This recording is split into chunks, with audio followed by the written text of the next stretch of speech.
Zalthis, the Zovari diplomat, stood in the high observation room aboard his sleek starship, staring out at Earth. His people, with their immense intellect and passion for logic, had seen countless civilizations rise and fall. Never had they encountered a species so unpredictable. Humanity's rapid technological advancements were both impressive and terrifying. But when Zalthis and his team were dispatched to inspect Earth's latest achievements, they had stumbled upon something that made even his advanced mind tremble. He had observed the children at a secure facility in the heart of North America, not far from the bustling city of New York. The facility appeared highly advanced, and on the surface there was nothing sinister. But upon closer inspection, something was off. The children were kept in walled-off areas, isolated from their families, and given access to advanced, seemingly dangerous technologies. They were often seen engaging in highly complex simulations, as though they were already preparing for leadership positions. These were not just children, they were prodigies, and they seemed to be treated with an unnerving degree of reverence. Yet there was no sign of freedom or personal agency. They appeared to be prisoners in an elaborate psychological experiment. Zalthis's suspicions grew as he observed further.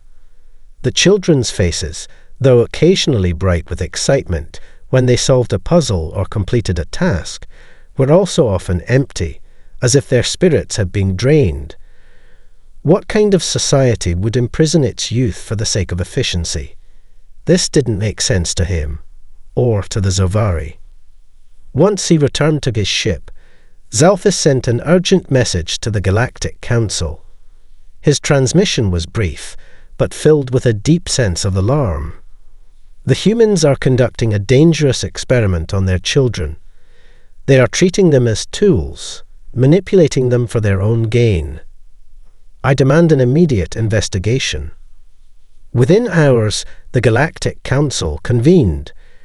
Members of the Exalorians, an emotionless species of perfect logic, shared Zalthis's concerns, urging swift action. They viewed the human tendency toward emotional manipulation, even in the name of progress, as a destabilizing force. The Exalorians believed that any civilization that allowed emotion to shape its decision-making was doomed to self-destruction. The Verthari, a race of scientists and diplomats, agreed in part, but hesitated. They had long admired humanity's ability to innovate under pressure, even if its methods were unconventional. Still, the Zovari's call for an immediate quarantine of Earth dominated the discussion. A contingent of council members, led by Zalthis, insisted that human behavior needed to be curbed before it spiraled into madness. If humanity was allowed to continue raising children in this manner, they would pose an existential threat to the entire galaxy. On Earth, the shock of this galactic interference began to ripple through the global leadership. Ambassador Lucas Grant, a seasoned diplomat, was quickly summoned to handle the situation. He knew the fate of humanity's future among the stars rested on his ability to navigate the delicate and dangerous politics of the Galactic Council. If the accusations held any truth, humanity's place in the galaxy could be at risk. He prepared for his first meeting with the Council, wondering if humanity would even survive this challenge. Ambassador Lucas Grant stood before a holographic display, watching as the Galactic Council convened once more. His hands rested lightly on the polished table, his face set in a calm, controlled expression despite the storm raging in his mind. Humanity's future hung in the balance. The accusation from the Zovari had sent shockwaves throughout Earth's governments, and now it was up to him to show that the truth was far more complicated than what Zalthis had portrayed. The council chamber was a massive dome-shaped structure, its walls lined with representatives of over 30 species, each more alien than the last. The atmosphere was tense, and despite the grandeur of the setting, There was an air of suspicion that had descended upon the room like a heavy fog. Most of the council members, especially the Zovari, had already made up their minds. They regarded Earth's children as little more than experiments, locked away from society for the sake of some dark, hidden agenda. The idea that humans could harness their young in pursuit of anything positive seemed alien to these races. As the debate began, Lucas rose to his feet. His eyes scanned the room, settling on the figures of the Zovari delegates. Zalthis, tall and angular with skin that shimmered like polished obsidian, stared back with an almost palpable air of judgment. But Lucas had come prepared. He wasn't here to argue that the program was perfect. He knew it wasn't. But he had to show that it wasn't the nightmare the Zovari envisioned. Esteemed members of the Galactic Council, Lucas began, his voice steady but firm. I stand before you not just as a representative of Earth, but as a human who has worked alongside our greatest minds. I understand the concerns that have been raised. The program in question is not one that was created lightly. It was born out of necessity. We are a young species, and in a universe as vast and dangerous as this one, we must prepare our children to face challenges no previous generation has ever encountered. The chamber fell silent as Lucas continued, his words carefully chosen. The children in question are part of an educational initiative designed to hone their intellectual, emotional, and social capacities. They are not prisoners. They are given opportunities to explore and experiment with new technologies, to learn diplomacy, and to develop leadership skills. They are our future, but they are also free individuals. Every child in the program is here by choice, and they know that they can leave at any time. This is not a place of control, but of creation. The Zovari were unmoved, but some of the more open-minded species seemed intrigued. Lyra, a representative of the peaceful Miroth race, spoke up. But how can you justify the emotional manipulation involved? How can you train children to lead when they are so young, when their emotional development is not yet complete? Lucas had anticipated this objection. He looked directly at Lyra and responded, Emotional intelligence is not a flaw, nor is it something to be feared. We teach these children not just logic, but how to understand and navigate their own feelings and the feelings of others. It is that very empathy, that emotional resilience, which will make them the leaders this galaxy so desperately needs. If anything, it's our emotional depth that sets us apart from the other species here. We use it not to dominate, but to connect.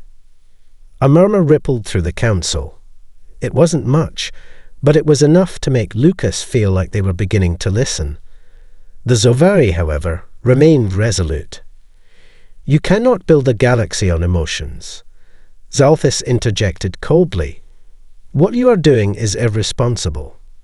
If you wish to protect your children, you must adhere to logic, to reason. Your methods are flawed. Lucas met his gaze, unflinching. Perhaps your logic is not the only way to survive this universe, and perhaps it's time to rethink what we consider irrational. The debate raged on, but for the first time, Lucas felt a glimmer of hope.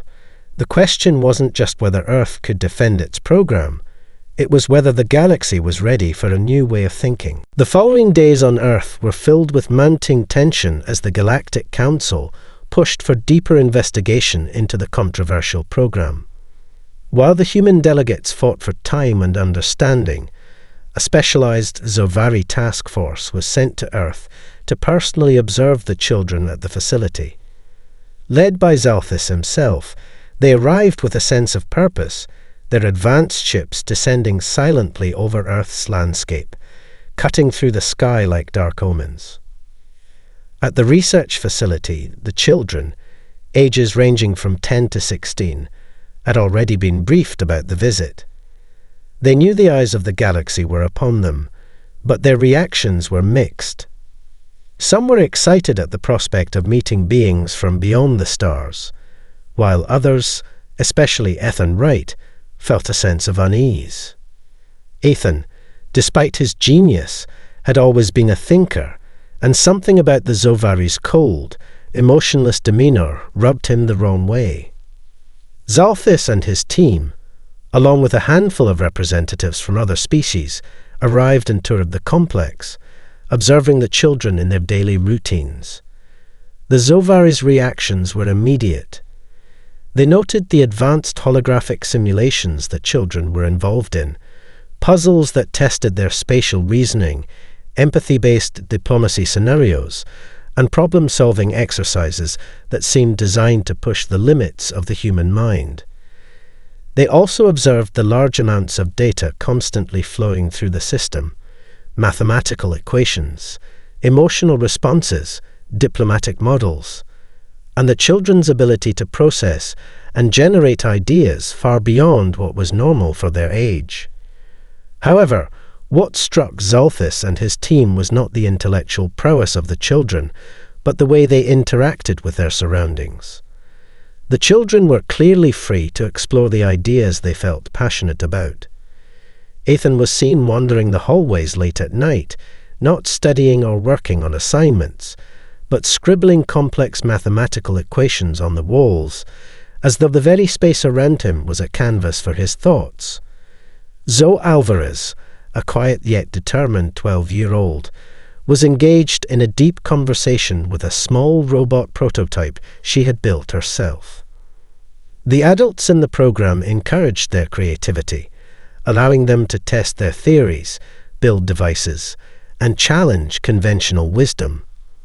But it was the most unsettling moment that began to solidify the Zovari's concerns.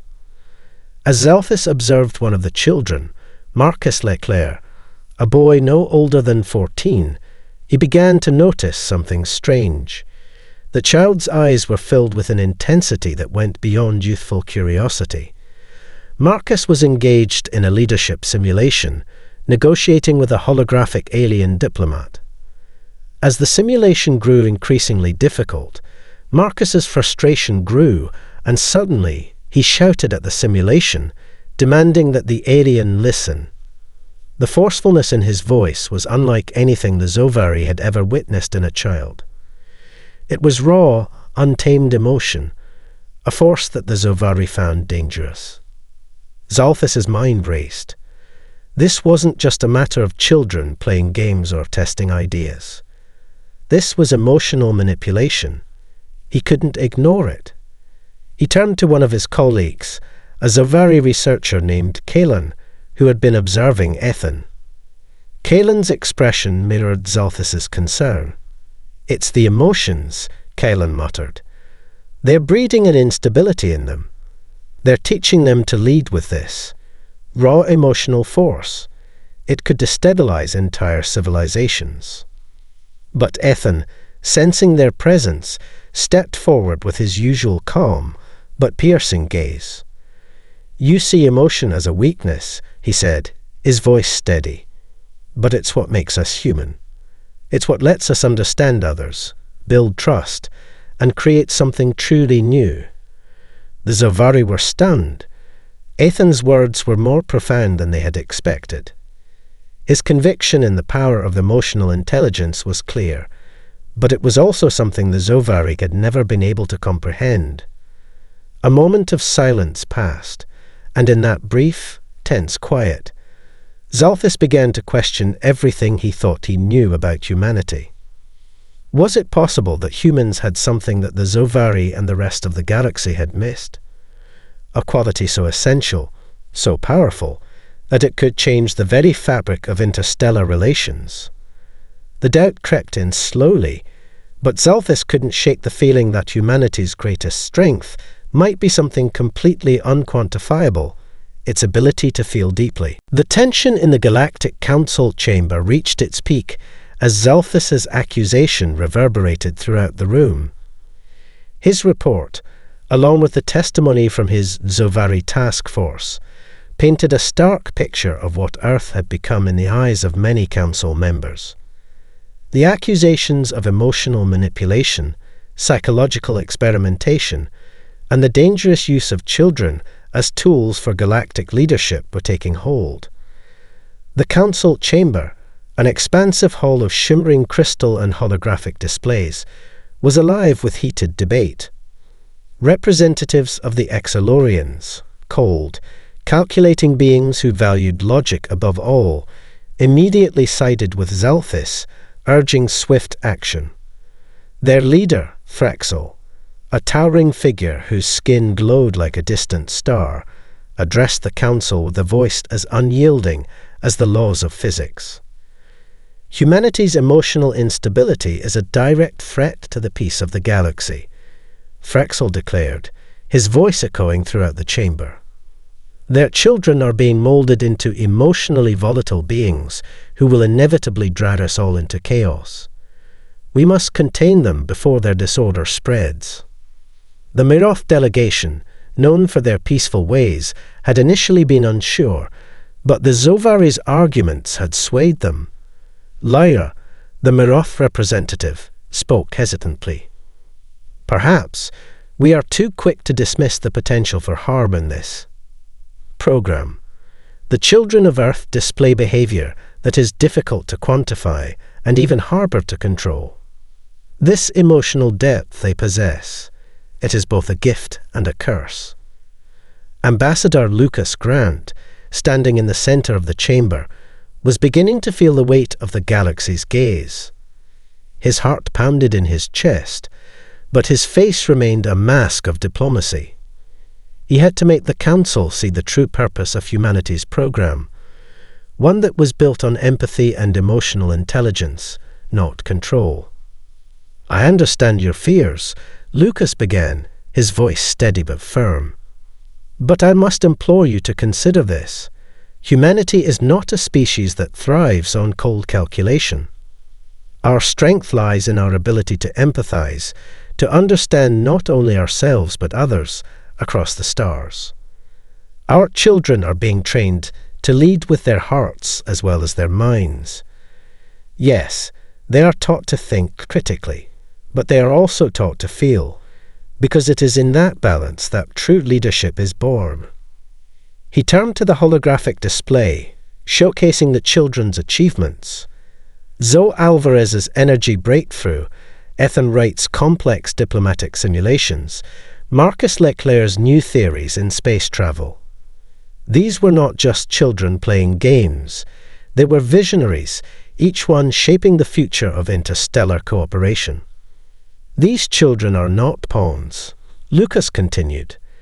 "They are the architects of tomorrow. The galaxy needs their creativity, their empathy, and their emotional insight. They will be the ones who bring us together, not tear us apart." But the Zovari were not easily swayed. Zalthis stood up, his sharp features tightening with a mixture of disdain and concern. "You mistake emotion for reason. Without structure, without order, humanity will falter. These children are being bred to think they can change the galaxy, but they are nothing more than time bombs waiting to explode." The debate raged on, but a flicker of doubt began to spread across the council members' faces. Even the Exalorians, for all their logical rigor, began to waver. The Verthari, who had long been observers of galactic politics, spoke up, their calm voices cutting through the chaos. "Perhaps it is time to consider that our way is not the only way," said Valeros, their delegate. "Humanity's emotional depth may not be a flaw. It may be the very thing the galaxy has lacked." The council chamber fell silent for a moment. The weight of Valeros's words hung in the air. Was it possible that emotion, the very thing the galaxy had dismissed as a weakness, might be the key to a more harmonious future? A murmur rippled through the room. As the debate wore on, it became clear that the fate of humanity's future was not just about defending a program. It was about rethinking the very nature of leadership, intelligence, and what it meant to be truly rational in an ever-changing universe. The Zovari's desire for control was undeniable, But perhaps it was time to accept that the galaxy needed more than just order. It needed the unpredictable, the unquantifiable, and, perhaps most importantly, the human heart. The tension in the Galactic Council chamber had reached a boiling point. The Zovari and their allies pushed for Earth's immediate quarantine, calling the human emotional system a threat that must be neutralized before it could destabilize the galaxy. But amidst the growing dissent, something unexpected happened. As the debate seemed to reach an impasse, a quiet voice broke through the chaos. It was Zoe Alvarez, a 12-year-old prodigy from the program, who had been silently observing the proceedings from Earth. Her calm demeanor and focused eyes belied the intensity of the situation. With a small gesture, she signaled to Ambassador Grant that she was ready to speak. Lucas, recognizing the opportunity, quickly turned his attention to the young girl, his voice steady. Zoe Alvarez, one of the brightest minds in our program, has a proposal that could change the course of this discussion. Please, Zoe. The child stood up, her slight form dwarfed by the towering council members. But when she spoke, her voice was clear, confident, and surprisingly authoritative for someone so young. I've been working on something that could help all of us, she began. Something that could change how we look at energy, travel, and even our place in the galaxy. A hush fell over the chamber. Every eye was on her as Zoe, in her unassuming way, walked up to a central console. With a few swift gestures, she activated a holographic projection, a detailed model of an energy system that, at first glance, appeared like any other advanced scientific breakthrough. But as the display zoomed in, the complexity of Zoe's idea became apparent. This, Zoe continued, is an energy harnessing system that draws power directly from stars, but more efficiently than anything we've seen before. We can use it to fuel ships, cities, even entire star systems, without the massive waste that current methods cause. It's sustainable and clean. And the best part is, we can build it with the technology we already have. We don't need to wait for the next breakthrough to make this work. The chamber erupted in murmurs. The Zovari delegates were still skeptical, but the Verthari and the Exalorians seemed genuinely intrigued. Valeros, the Verthari representative, leaned forward. Impossible, they said, their voice tinged with disbelief. Such a concept would require an energy field of unprecedented stability, the technological complexities alone. But Zoe interrupted, her voice steady. You're right, it is unprecedented. But we've already figured out the theoretical framework. I didn't just invent this on my own. I worked with other children, and we combined our skills. We used our different perspectives, emotional, logical, creative, to solve the problems that no one adult could. A stunned silence followed her words. Zoe's innovation was not just a technological marvel. It was proof of the very thing that the Zovari had dismissed, the value of human emotional intelligence. It was in the unpredictable, creative way humanity approached problems that Zoe had found the solution to an energy crisis that had eluded even the most advanced species in the galaxy.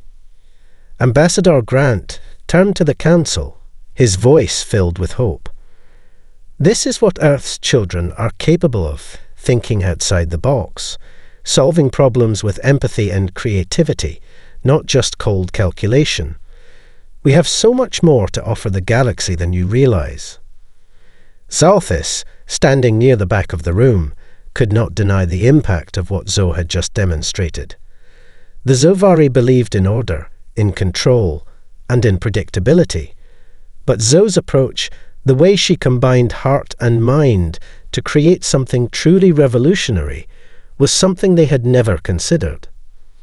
In that moment, Zalthis couldn't help but wonder, could humanity's emotional intelligence be the missing piece the galaxy needed? The council members exchanged glances. For the first time in the debate, the tide was turning. The idea that emotional depth could drive innovation had begun to take root in the minds of even the most skeptical delegates. The question of humanity's place in the galaxy was no longer just about defending a program. It was about whether the galaxy was ready to accept a new kind of leadership, one that valued the human heart as much as the human mind. The energy in the Galactic Council chamber shifted. What had once been a heated battlefield of conflicting ideologies now simmered with uncertainty and cautious curiosity. For the first time, the accusations of the Zovari were overshadowed by a glimmer of something more profound, something that had never been considered before, that humanity's emotional complexity might be its greatest strength, not its weakness. Zalthus stood at the back of the room, his sharp, calculating mind racing. His mission had always been clear: protect the galaxy from the dangers of unchecked emotion. Yet, as Zoe Alvarez's energy system flickered on the holographic screen, and as the council murmured with newfound interest, something in his logic began to unravel. Could it be that the very thing he had dismissed, the deep emotional intelligence of humanity, was actually the key to something greater? Could the galaxy truly thrive on such a foundation? Ambassador Grant, Frexel, the Exalurian leader, spoke up after a long silence. His voice, usually so devoid of emotion, carried a rare note of contemplation. You claim that humanity's emotional depth can fuel innovation. Yet the question remains: how do you ensure that this raw emotional force is used responsibly?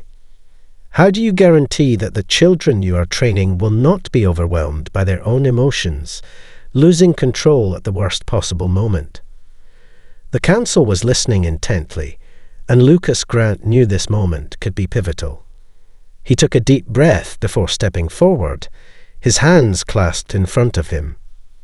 "We don't believe that emotion should be suppressed," he began, his voice measured. "What we teach our children is not to deny their emotions, but to understand and channel them.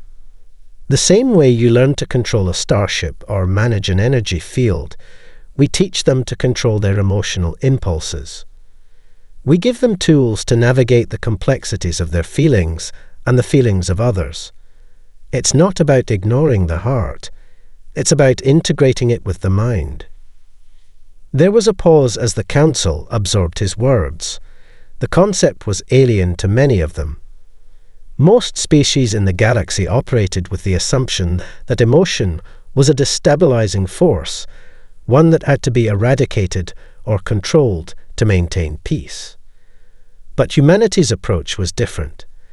It was a fusion of heart and mind, not a battle between the two. Zoe's voice cut through the murmurs of the chamber, her words spoken with the clarity of someone who had lived through the very process she described. "We've learned to manage our fears, our desires, our frustrations. We aren't perfect, but we are learning. We're not just trained to think like leaders. We're trained to be human. And that means understanding that leadership isn't about dominance or control. It's about connection, empathy, and collaboration." As she spoke, Zoe glanced toward the holographic image of her energy system. "This system we've created, it wasn't built by just one person. It was a collaboration of minds and hearts. We pushed each other, but we also supported each other. That's what makes it work." Valeros, the Verthari representative, leaned forward, his expression thoughtful. Perhaps there is something to be said for your approach. We have always focused on logic, efficiency, and predictability. But maybe there is room for the unpredictability of emotion, if it can be harnessed, understood, and used wisely. The debate was far from over, but the tide had undeniably shifted. What had once been an attempt to shut down humanity's future among the stars was now a conversation about the potential of humanity's emotional intelligence to drive the galaxy forward.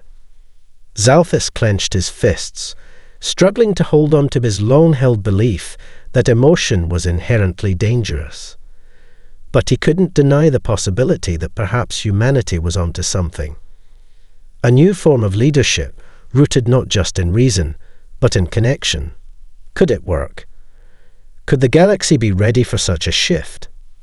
Lucas, sensing the growing openness in the room, stepped forward once more. We are ready to prove ourselves. We are not asking for blind acceptance, but we are asking for a chance to show that humanity's emotional intelligence can not only lead us, but the galaxy, to a new era of cooperation and progress. The council members exchanged glances, their faces a mix of skepticism and curiosity. The question now wasn't whether humanity would be allowed to continue its program. It was whether the galaxy was ready to embrace a new kind of leadership. The future of interstellar diplomacy hung in the balance. The council was no longer simply debating. They were considering a test, an experiment that would prove whether humanity's emotional approach to leadership could truly benefit the galaxy. But it was not an easy decision. As delegates murmured and exchanged thoughts, it became apparent that while some were beginning to understand, others remained deeply skeptical. This was a crossroads, not just for Earth, but for the future of galactic cooperation. Ambassador Lucas Grant had not expected such an outcome so quickly. When the Council had first convened, it had seemed like an impossible fight. Now, however, the possibility of proving humanity's approach in the field was within reach, but there were still significant hurdles to overcome. We propose a test. Valeros, the Verthari representative, spoke with measured deliberation. One that will place the human children in a real-world scenario where their emotional intelligence will be put to the ultimate test. This will not be a controlled environment, but an unpredictable challenge where their leadership, empathy, and decision-making will be tested in the face of uncertainty and conflict. The Council was in agreement. The details were being worked out as delegates debated which conflict or problem would best test the human approach. As Lucas looked around, he realized that this was more than a simple trial. It was a chance for humanity to prove not just that their emotional intelligence could work, but that it could reshape how the galaxy thought about leadership. The decision was made swiftly. A crisis involving the Tarlon system, a border dispute between two long-standing rival species, would serve as the proving ground. The Tarlon system had been a flashpoint for decades. Hostilities between the Cadron and the Turvi, two powerful species, had escalated again, and the galaxy had failed to broker a lasting peace. Both sides had grown increasingly aggressive, and neither was willing to negotiate without significant concessions. It was the perfect opportunity to test whether humanity's approach could bring something fresh to the table. The human children, Ethan Wright, Zoe Alvarez, Marcus Leclerc, and a handful of others, would be sent as the delegation to mediate the crisis. They would be given limited resources, no military backup, and very little time. Their mission was clear: end the conflict peacefully, using diplomacy, empathy, and the negotiation tactics they had been trained in. Failure was not an option. Success, however, could mark the beginning of a new chapter in galactic history. Zoe looked out at the Tarlon system's swirling starfields from the transport ship. Her heart beat with a mix of excitement and nervousness. This was more than just an experiment. This was her chance to prove everything, not just to the galaxy, but to herself. "I can't believe we're actually doing this," Ethan said, breaking the silence that had hung over the group. His voice was full of determination, but the weight of the task ahead was not lost on him. "We're about to be thrown into the deep end with no guarantee we'll survive." Zoe, ever the optimist, smiled. "The whole galaxy's been waiting for us to fail, but we're not going to. We've trained for this. We have the answers. We just have to trust each other and our instincts. Marcus, sitting quietly by the window, nodded. Trust and instinct. It's not something the galaxy understands, but it's exactly what we need. The transport ship broke through the clouds of the Tarlon system's outer atmosphere, and the view of the hostile, yet breathtaking, region made the reality of their mission hit home. They were not just children anymore. They were humanity's ambassadors, and perhaps the galaxy's last hope for peace. As they neared their destination, the council members back on Earth held their collective breath. The fate of the galaxy now rested on the shoulders of a few young humans who dared to believe in something no one else could understand.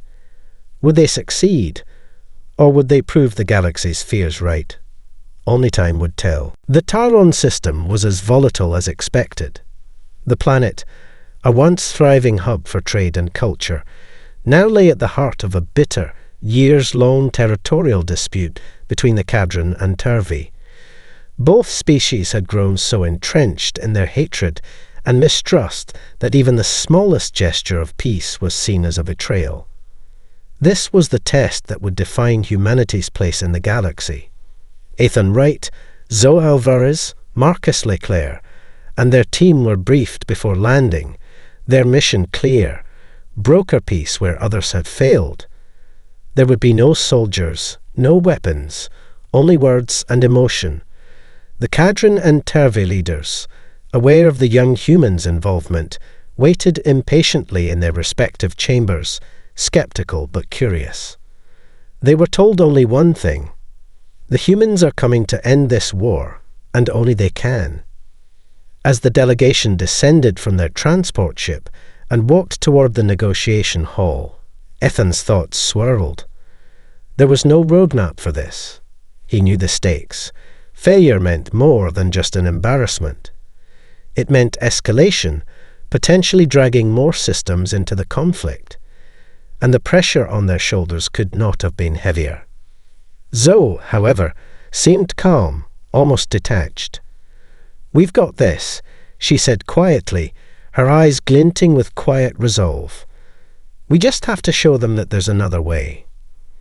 Inside the hall, the Cadran and Turvy leaders stood apart, their posture stiff and unyielding. The Cadran, large and armoured, emanated a cold, almost mechanical authority. The Turvy, elegant and lithe, exuded an air of wounded pride, their eyes sharp and accusatory. When they saw the young humans, there was a brief moment of disbelief.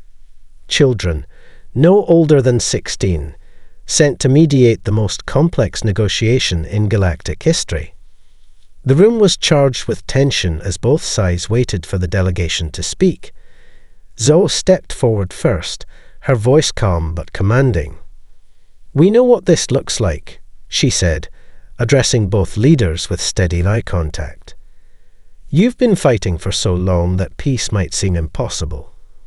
But we believe that you both have what it takes to end this, if you're willing to listen." The Cadran leader, a towering figure named Sarnak, sneered. "Listen? To children? You have no understanding of the stakes here. We've lost too much to turn back now." Zoe met his gaze unflinchingly. "I'm not asking you to turn back," she said. "I'm asking you to move forward. What has all this fighting really given you? More loss, more pain, more mistrust. What if this time we try something different? What if we stop the cycle?" A long silence followed. Ethan stepped in, his analytical mind already formulating possible solutions. "We've studied your history.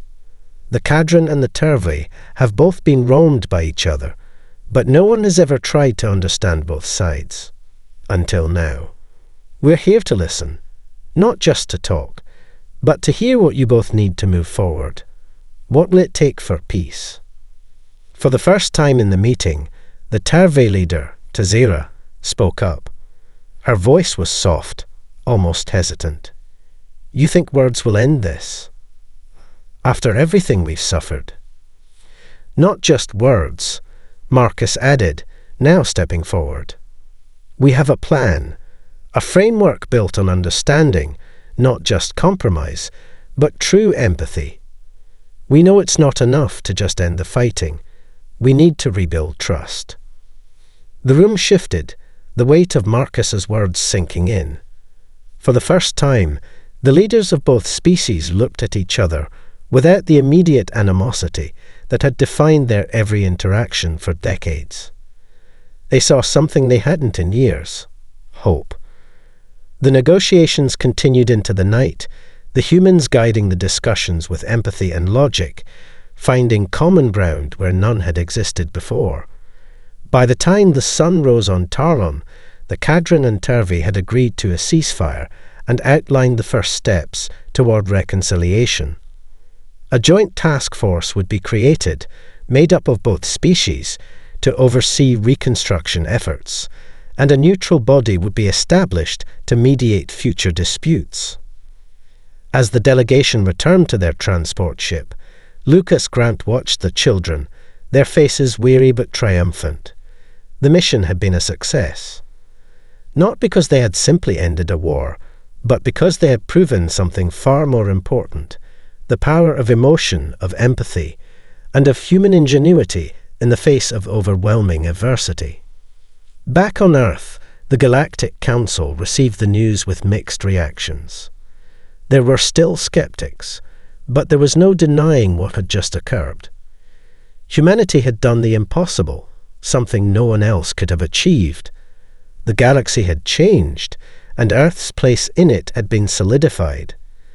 Humanity's emotional intelligence, once seen as a flaw, was now recognized as its greatest strength. The stars had never seemed so close. The future was wide open, and humanity was ready to lead it.